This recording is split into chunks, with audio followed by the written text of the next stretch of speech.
We have two modules under the Admin tab for monitoring and data backups.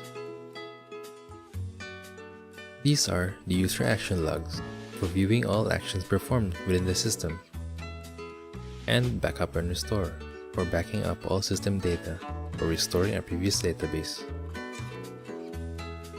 The user action logs allow you to see who recorded the transaction, performed the sale, and so on.